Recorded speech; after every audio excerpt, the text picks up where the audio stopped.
there, weary traveler. Welcome to the inn.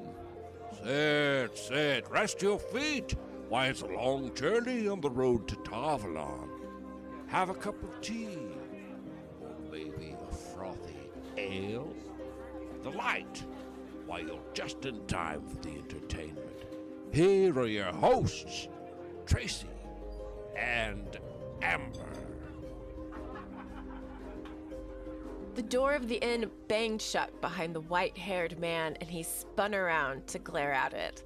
Lean, he would have been tall if not for a stoop to his shoulders, but he moved in a spry fashion that belied his apparent age.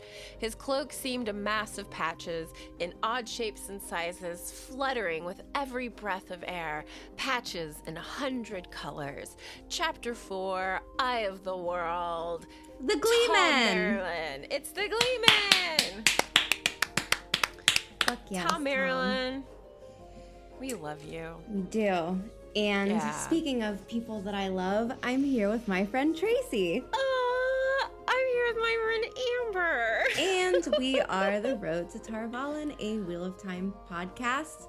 And Fuck today... yeah, we are. Sorry. Sometimes I just say, fuck yeah, we are? Yeah, I did. I'm real excited about us. I'm excited about us and our favorite Gleeman. Yeah, I've had like some things come up recently that's like really helped me solidify the commitment that I have to what we're doing. Not that it was like ever in question, but I'm really thankful that I've made it a priority because it just continues to be amazing. More fun. All the time. All the time. Yeah, did you see Snakes and Fox's post on Twitter with the Wolfhound Dark Friend thing? Because if you didn't, it's fucking hilarious. I'll look now. Yeah, it's funny. I laughed. Well, pretty much everything that he posts is amazing. Amazing. What is it with the Wolfhound? It's supposed to be the Darkhounds from the series. Oh, the Darkhounds. I retweeted it, so I bet I can find it pretty. How long ago was it? 3 days ago? A day ago? Not too. I think it was yesterday. Hold on one second. Leaked footage of Darkhound. Oh, God. Yes. Oh, God. No. No.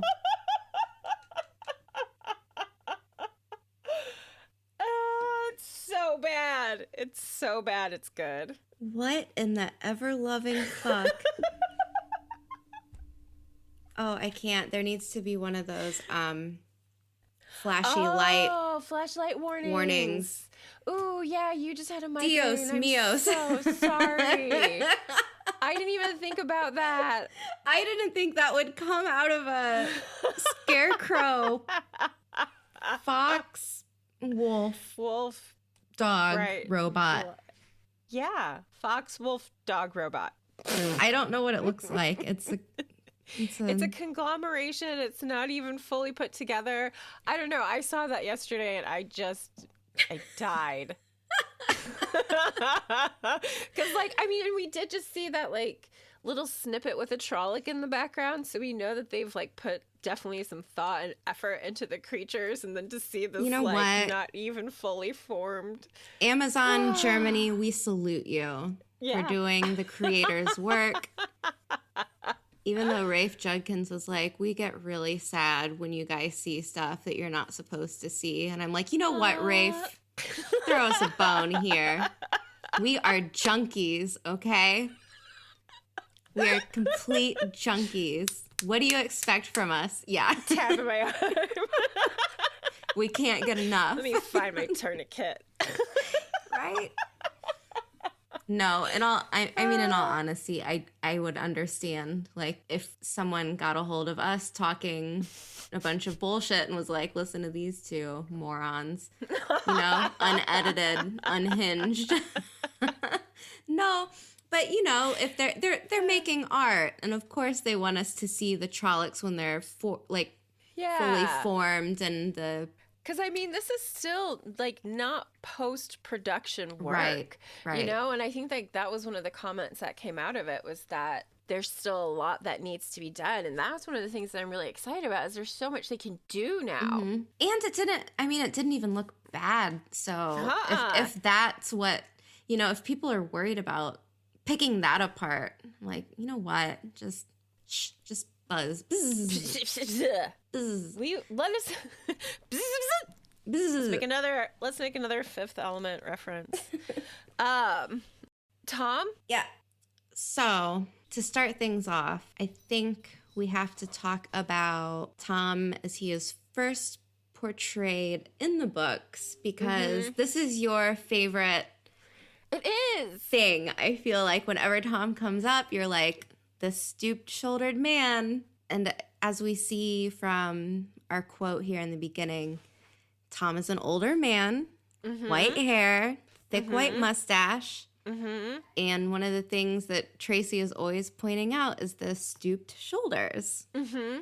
Yeah, and the other thing, I was flipping through the companion just to kind of see what it says in there, and I believe it uses the words gnarled and leathery to describe his skin, which you suddenly have like this. I feel like that was the description of Zen Bowie, where they're like, his skin is like an old root. Yeah. But, and I feel like gnarled was definitely in there. But like that initial description of Thom, it just doesn't stick. No. At least that's how I feel about it. Because when you first meet Thom, he's like this. You picture someone with a cane. Yeah, like almost a Gandalf-ish character, which I think I kind of put in the notes. Like maybe this was like almost the start of a formation of that kind of presence with Thom, if that makes sense. Like everyone being like, woohoo, a Gleeman. And he's white mustached, white hair, older, but a bit ostentatious. You know what I mean? And then I can see the similarities with Gandalf. It's like it's just lightly Gandalf, there. I don't get that excited about Gandalf as I do about Thom, though. Well, same. Totally. 100% thankful that Thom is not Gandalf. But I can see what you're saying. Kind of like this wise, elderly, white-haired man. Like, I don't necessarily think limber, adventurous individual. I think arrived on kind of a slow plodding horse, doing his thing, going from place to place, singing songs. Like, there's just this, I don't know, almost an under expectation of him inserted at the very beginning. Yeah. Do you know what I mean? Okay. Like, he's kind of this, especially, it always comes back to that stooped shoulder thing. And I know that sounds weird. I kind of feel like right off the bat, he was someone that piqued my interest. Like, who's this guy? There's more to him than it seems. And you just want to get to know him more. But I think he's, from the very beginning, he's doing things where I'm like, Yeah, it quickly changes. That's the thing, is it morphs. Like Thom's character, and especially like how I see and saw him from the beginning of the book to Whitebridge, changes dramatically. Like he kind of drops 20 years. Yeah. All of a sudden he's... How old did the companion say he was? It's not really confirmed, but okay. Estimated between 60 and 70 years old at this point. What? Yeah. And I'm pretty sure I put in here in our notes, is Thom close in age to someone like Joe Biden? I think of Joe Biden as being like a moderately... he's in the public eye, so that's why I use him, and also that he's about that age, and he does have white hair, and he's slightly spry, but I can't see him doing backflips. Do you know any 70-year-old that can do backflips? Do you know any 30-year-old that can? Because I don't. Okay, yeah, same. I'm trying to think of people that I know that are in really good shape, but... Right? That takes practice. Right? This isn't just something, if you're a Gleeman, maybe these are things you practice often. Yeah, it's like Speaking of Gleeman, like, what the heck is a Gleeman? Right. What is a Gleeman? This is a Wheel of Time occupation, And it's basically like their version of a minstrel or like a lesser bard, not like a noble bard, not like a court guy. This is someone that's going around from town to town and traveling and performing and entertaining and playing musics and maybe some acrobatics and juggling. But I think what I really enjoy about this is that since the world does have such a rich history written within it, the role of a Gleeman is almost like a historian. So you would think during the breaking of the world, lots of information would get lost. And so a lot of these stories are handed down by word of mouth. And this is something that, you know, the Gleeman excel at. They are keeping these legends alive, whether it be accurate or modified for entertainment purposes. And this is also one of those things that makes you question, you know, since they are kind of like a historian, but also an entertainer, we've seen from Thom early on that we get a lot of info dumping from him. And it's right off the bat as soon as he's introduced. So it kind of can have you second guessing things as well.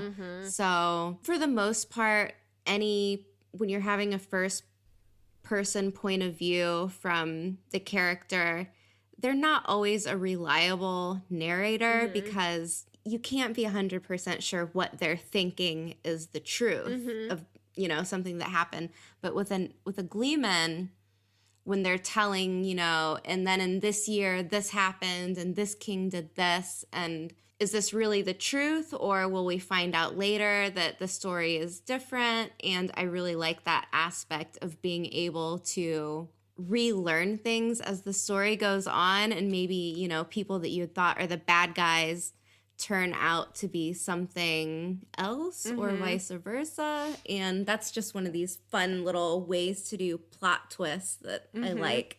Yeah, and you would have to think, and I mean, this is actually really evident in historical writing, is how the person telling the story and who they are, I don't want to say inevitably, but frequently kind of bleeds out into what is being written or told.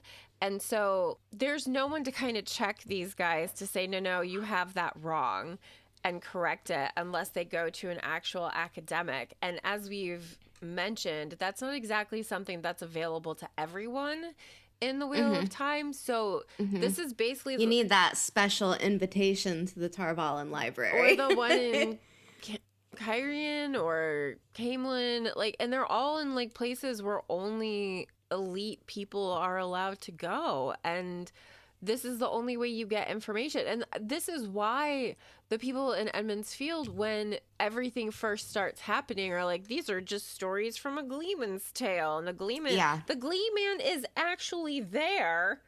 Two Rivers, build yourself a school. Why haven't Get yourself they already? educated. Why haven't they already? Maybe there is one, but they is. never talk about it. So yeah, it's just, I don't know. How do they learn how to read in the Two Rivers? I'm guessing their parents.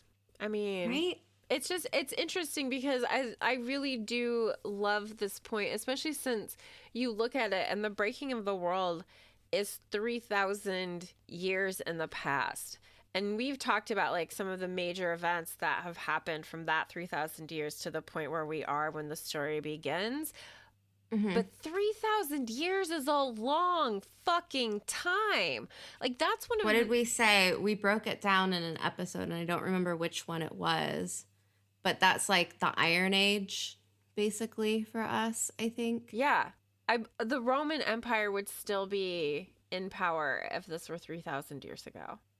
I'm pretty sure. At the very least, crumbling at the edges of it. I mean, the Byzantine Empire didn't fall until like the 15th century. So, I mean, it's a long, long, long, long, long time. And I've always wondered why Jordan put that in there, unless he really, really wanted room for his backstory. And I think that's kind of what it gives him, and it gives to the Gleeman too, but it also gives room for a lot of interpretation and right. misinformation But what's to come crazy through. is when you think about it compared to us, if we go that far back, look at how much we've advanced since then. And with the Wheel of Time, it's the exact opposite. Yeah. They've had a societal collapse. Yeah, so that's true. And I mean, especially like one of the things that I noticed in particular while I was in school is that anything academic that's been written more recently has a very different perspective and objective than something written even 100 years ago. And so that's, I mean, really something to remember is it's not just the person talking about, it's all of their prejudices, biases that go into it as well in some ways, or it's just a story, you know? Yeah. Like, I don't know. I thought this was a really good point, but I've always kind of wondered about the time span. I like what you have here about the high chant and plain chant. Yeah, because I don't think this is a common thing for every Gleeman, either way. But he brings it up and he's kind of snotty about it. Like, for those people, I perform in common. Like that's... Well, yeah, I mean, can you imagine though? That would be like, I'm trying to think of like what the equivalent would be. That would be like going to a wedding or something and the band is talking in Old English. You wouldn't be able to understand a word. You know what I mean? Yes. If you're a commoner and you're trying to listen to the high chant, yeah, it would be... It would be like being a peasant in church during the period before the Reformation when the priest always spoke in Latin and you don't understand anything. That's kind of my thought. I pulled a piece here. I think this might be from, The Great Hunt. I might look for a little bit, but it was about the high chant. And I was just going to say that I wrote down that he shows a sneering distaste for anything that has to be done in common. And I like that because it also says so much about Thom. Translations don't have the same sound unless they're in high chant. And sometimes that changes meanings even more than most translations. There is one verse in the cycle, and they're talking about the Curiathon cycle. It doesn't scan well, translated word for word, but there's no meaning lost that goes like this. So essentially, if you're talking in high chant, basically where the translation, if you do it literal, it loses its meaning. So this would kind of be like an idiom or something, you know? If you translate something word for word, you can get what you're trying to say, but you might lose the meaning of it, what's deeper implied. And I kind of feel like this is similar with the high chant, where it's the language of poetry, and to be able to actually translate something from the high chant, you have to have like this song to you, this feel for it. And I think that's kind of another thing where you're like, Thom. Yeah, when I think of him doing high chant, I think of performing for Shakespearean plays, which I've done at least 7 of.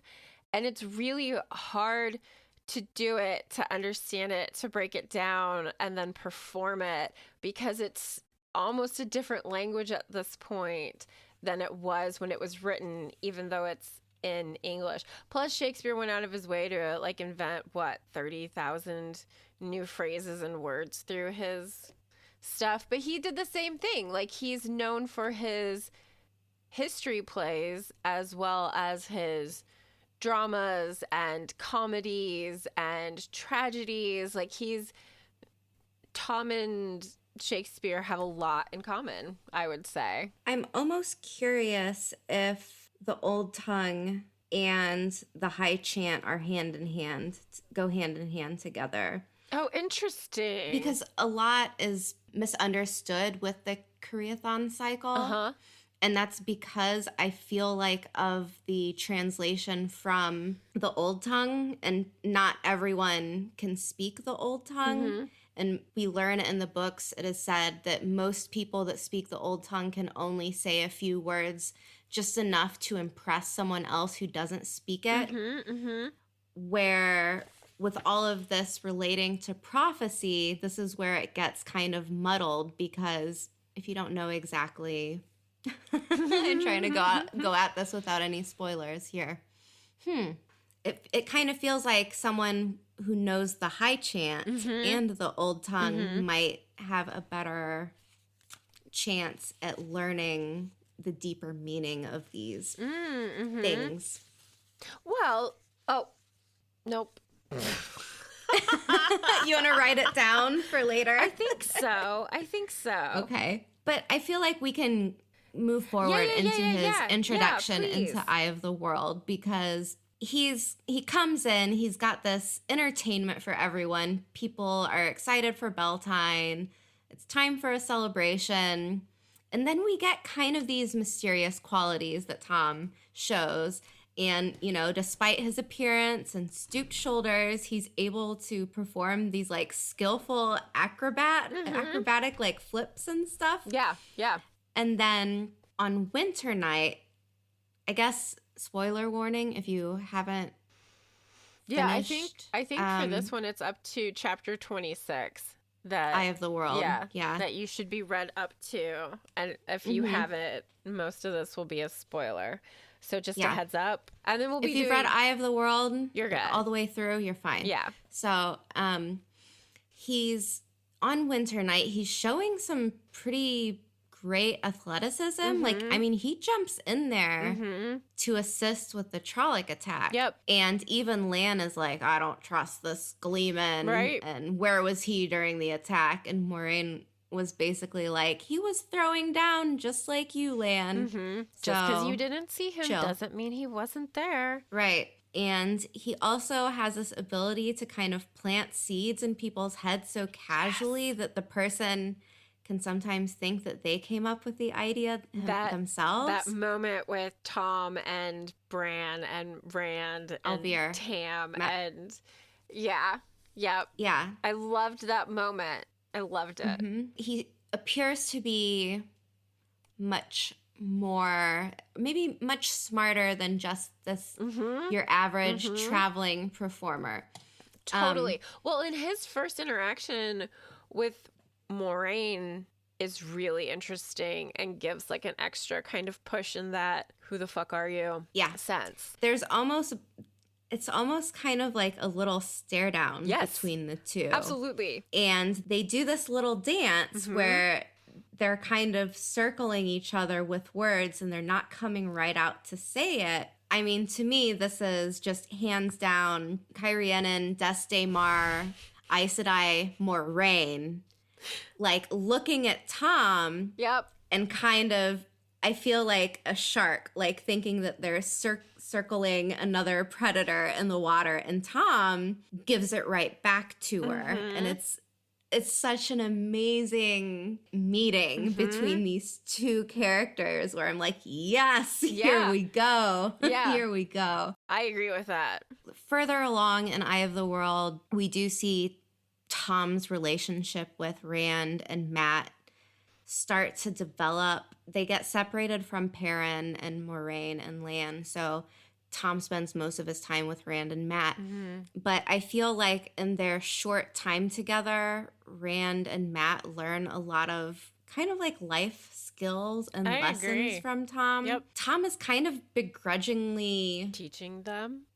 Yeah, he doesn't want this responsibility, but he's a good person. Yeah, they've like taken it on as their disguise, and I think like Thom says something like, "I don't know how to pretend at teaching, boy." Like, I don't know why that always gets kind of like that weird Southern accent towards the end, but that's like, to me, that's how it feels. Feel it. You know, like I feel it. I fucking do something. I don't half-ass things, and that's another really strong quality about Thom, because he's not like just poo-pooing them through playing whatever it is that they're doing. He even makes them do handstands. Yeah. If someone tried to make me do handstands, I might slap them. You know? How dare you? I mean, I'm not that kind of Gleeman. No. You'll be lucky if I can remember the end of the story. That's the kind of Gleeman I am. writing down this other half of the story so I don't forget it later. Room full of people. Give me just a moment. I have to write this down. Thumb through my notes.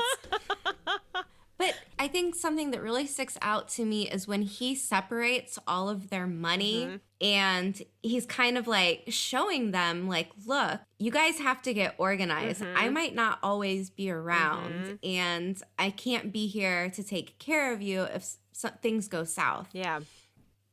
And he's really protecting them at all costs. He's easing all of the tensions on the boat when they're sailing with Bail Doman. That was exactly what I was just thinking about, too. Because if a mutiny would have happened, Thom and Rand and Matt would have definitely been casualties of that mutiny.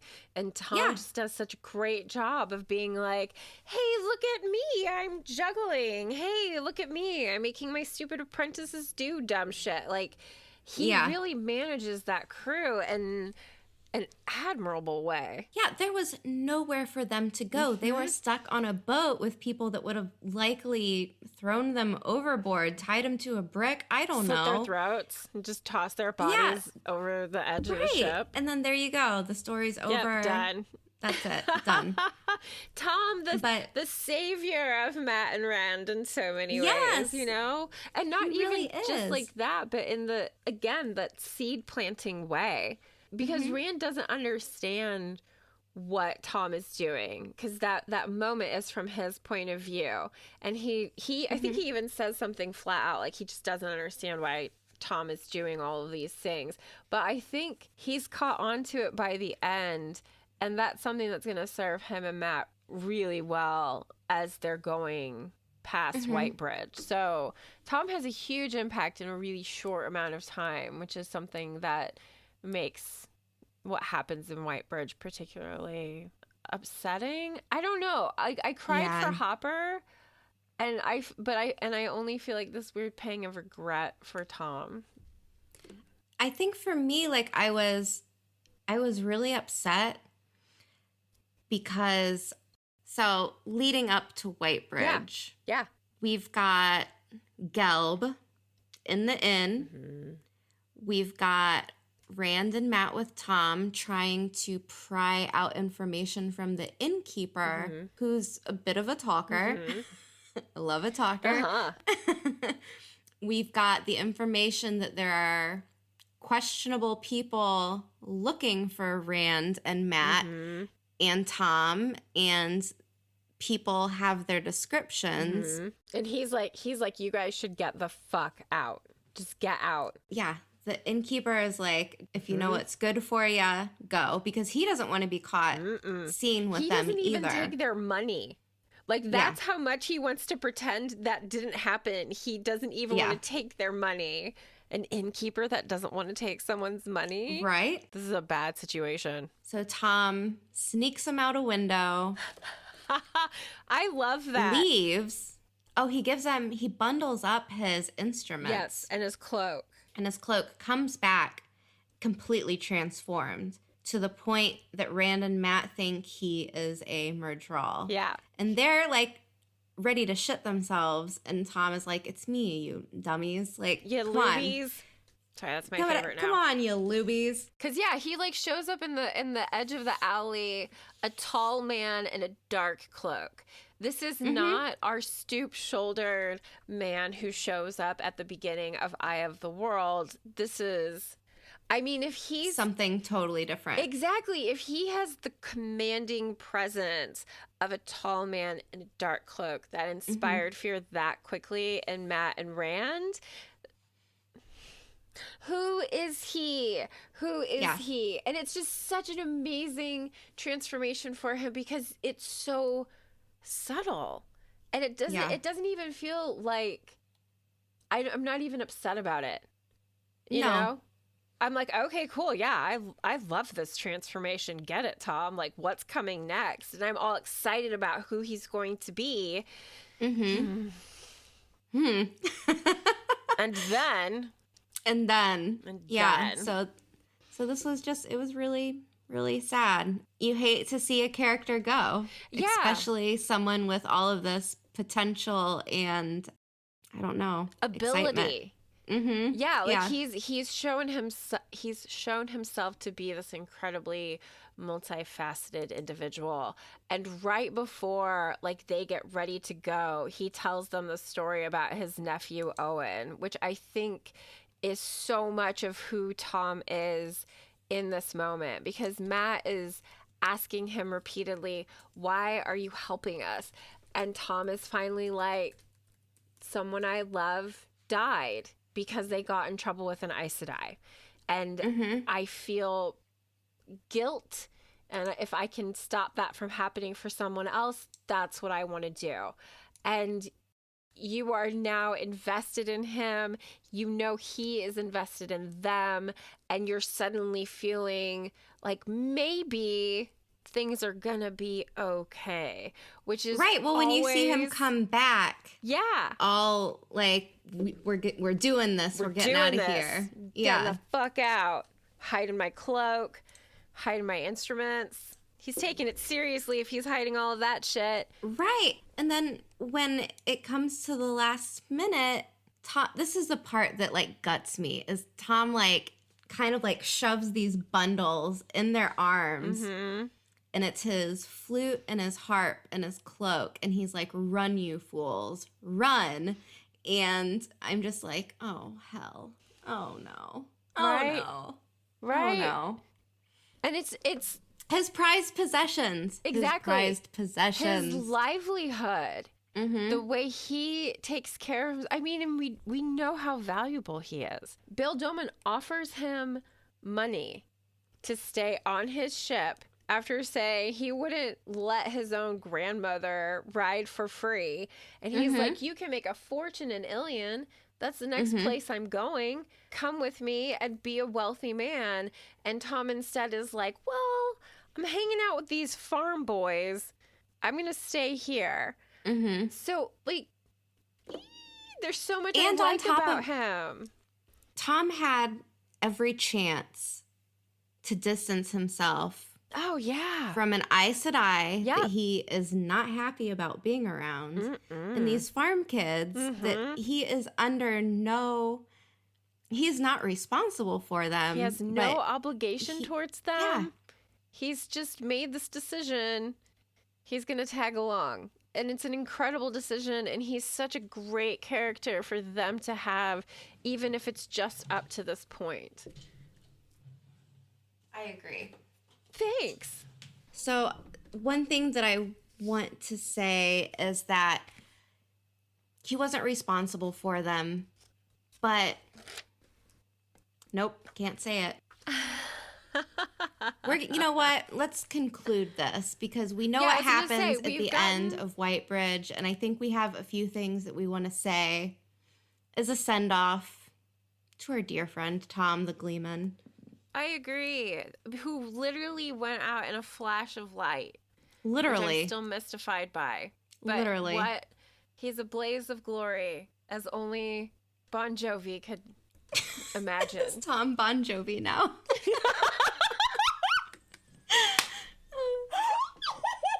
So I'm just going to say a few words. Please. I split this up a few. Yay. Dearly beloved, we have gathered today to say some final words as a goodbye. Thom Merrilin was very picky about his friends. I'm surprised some of you sheep herders made the cut. When he wasn't flourishing his first, second, or even third set of favorite daggers, he was regaling us with tales of heroes and grand adventures, pantomiming riding a horse on tabletops, mistrusting an Aes Sedai. Thom, you will be sadly missed. And that's our farewell to Thom. That's our farewell to Thom and the end of our spoiler-ish free section.